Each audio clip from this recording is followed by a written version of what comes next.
जी महेश्वर का ब्रह्मा और विष्णु को अपने निष्कल और सकल स्वरूप का परिचय देते हुए लिंग पूजन का महत्व बताना।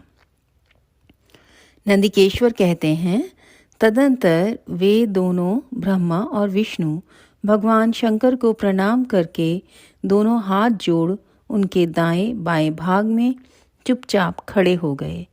फिर उन्होंने वहाँ साक्षात प्रकट पूजनीय महादेव को श्रेष्ठ आसन पर स्थापित करके पवित्र पुरुष वस्तुओं द्वारा उनका पूजन किया।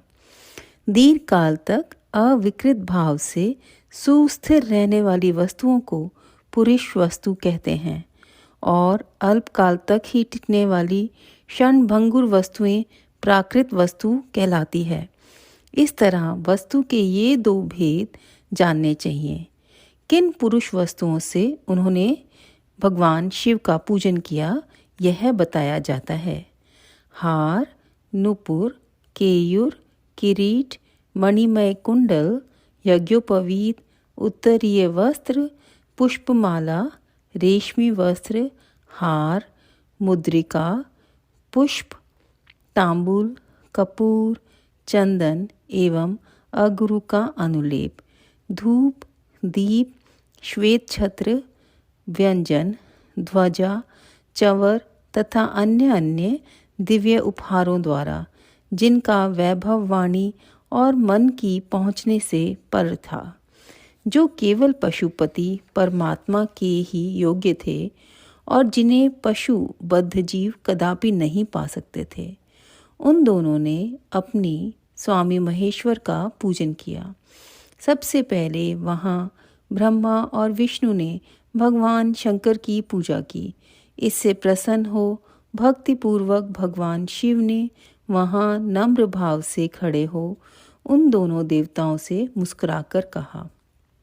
महेश्वर बोले, पुत्रों, आज का दिन एक महान दिन है। इसमें तुम्हारे द्वारा जो आज मेरी पूजा हुई है, इससे मैं तुम लोगों पर बहुत प्रसन्न हूँ। इसी कारण यह दिन परम पवित्र और महान से महान होगा। आज की यह तिथि शिवरात्रि के नाम से विख्यात होकर मेरे लिए परम प्रिय होगी। इसके समय जो मेरे लिंग, निष्कल अंग आकृति से रहित निराकार स्वरूप के प्रतीक, वीर, सकल साकार रूप के प्रतीक विग्रह की पूजा करेगा, वह पुरुष जगत की सृष्टि और पालन आदि कार्य भी कर सकता है। जो शिवरात्रि को दिन रात निराहार एवं जितेंद्रिय रहकर अपनी शक्ति के अनुसार निश्चल भाव से मेरी यथोचित पूजा करेगा, उसको मिलने वाले फल का वर्णन सुनो। 1 वर्ष तक निरंतर मेरी पूजा करने पर जो फल मिलता है, वह सारा फल केवल शिवरात्रि को मेरा पूजन करने से मनुष्य तत्काल प्राप्त कर लेता है। जैसे पूर्ण चंद्रमा का उदय समुद्र की वृद्धि का अवसर है, उसी प्रकार यह शिवरात्रि तिथि मेरे धर्म की वृद्धि का समय है।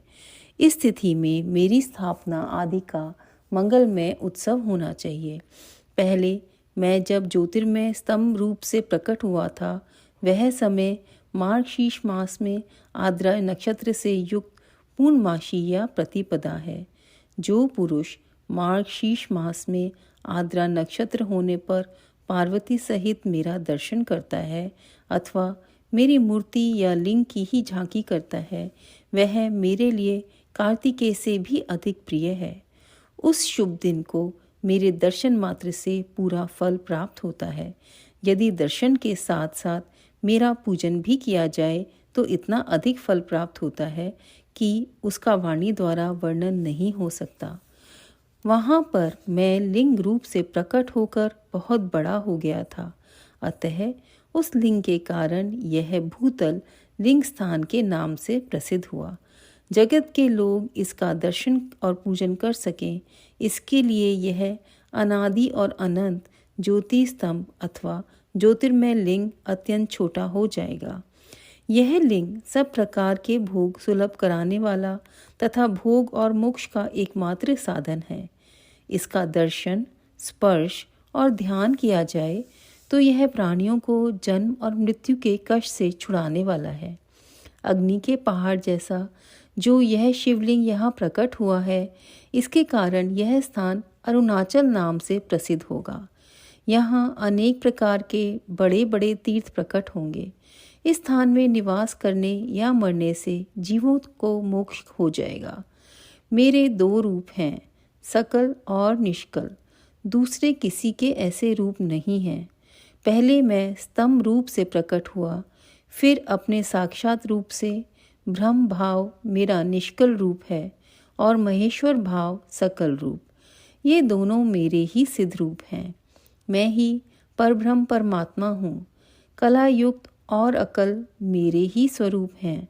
ब्रह्म रूप होने के कारण मैं ईश्वर भी हूँ। जीवों पर अनुग्रह आदि करना मेरा कार्य है।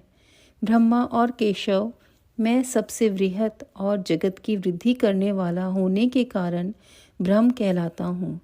सर्वत्र समरूप से स्थित और व्यापक होने से मैं ही सबका आत्मा हूँ।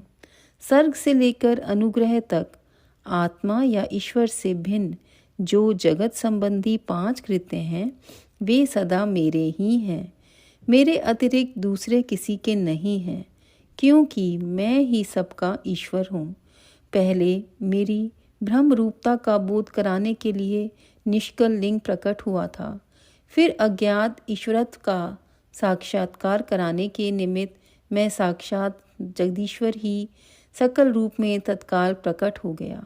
अतः मुझ में जो ईश्वरत्व है उसे ही मेरा सकल रूप जानना चाहिए, तथा जो यह मेरा निष्कल स्तंभ है वह मेरे ब्रह्म स्वरूप का बोध कराने वाला है। यह मेरा ही लिंग है। तुम दोनों प्रतिदिन यहाँ रहकर इसका पूजन करो। यह मेरा ही स्वरूप है और मेरे सामीप्य की प्राप्ति कराने वाला है।